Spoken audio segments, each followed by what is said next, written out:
सबसे पहले तो मेरा सवाल यही होगा, होम्योपैथी जिसको कि हम सालों से जी, सुनते आ रहे हैं, जानते आ रहे हैं। शायद मैं अगर अपनी पर्सनली बात करूं तो मैंने होम्योपैथी ट्रीटमेंट नहीं लिया शायद, जी, और उतनी शायद मेरे को जानकारी भी नहीं है। जी।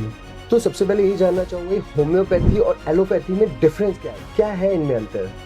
बेसिक डिफरेंस किस चीज़ का आता है? सबसे पहले ये समझने की ज़रूरत है कि हमारी बॉडी जो है वो भगवान ने जिस तरीके से बनाई थी, हमें बनाया गया था एक नेचुरल तरीके से जीने के लिए।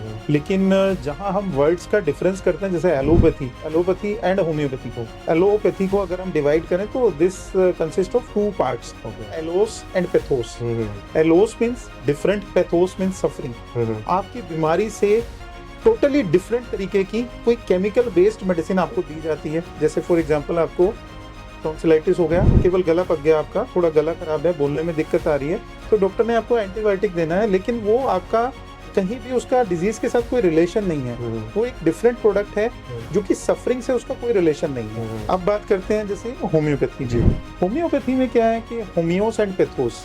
होमियोस means similar, pathos means suffering. Okay. आपकी सफरिंग से सिमिलर उसी तरह की कुछ मेडिसिन हम देते हैं, तो हम उसको होम्योपैथी कहते हैं। ये मैंने केवल एक आपको जनरल ओवरव्यू दिया है, लेकिन अगर इसको और सही तरीके से समझें तो अगर पेशेंट को हमें ठीक करना है होम्योपैथी, डिजीज को ठीक करना है एलोपैथी।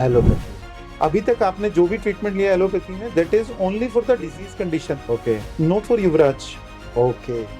युवराज को अगर एक कंप्लीट ट्रीटमेंट चाहिए जिसमें उसके फिजिकल वेलबींग, उसका सोशल वेलबींग, उसका मेंटल वेलबींग, साइकोलॉजिकल वेलबींग, सभी चीजों को हम लोग एज अ होलिस्टिक अप्रोच उसमें होम्योपैथी में हम ट्रीट करते हैं। एलोपैथी में होलिस्टिक अप्रोच नहीं होता। एलोपैथी में डिजीज है, डिजीज के ऊपर काम किया, दैट्स इट, खत्म।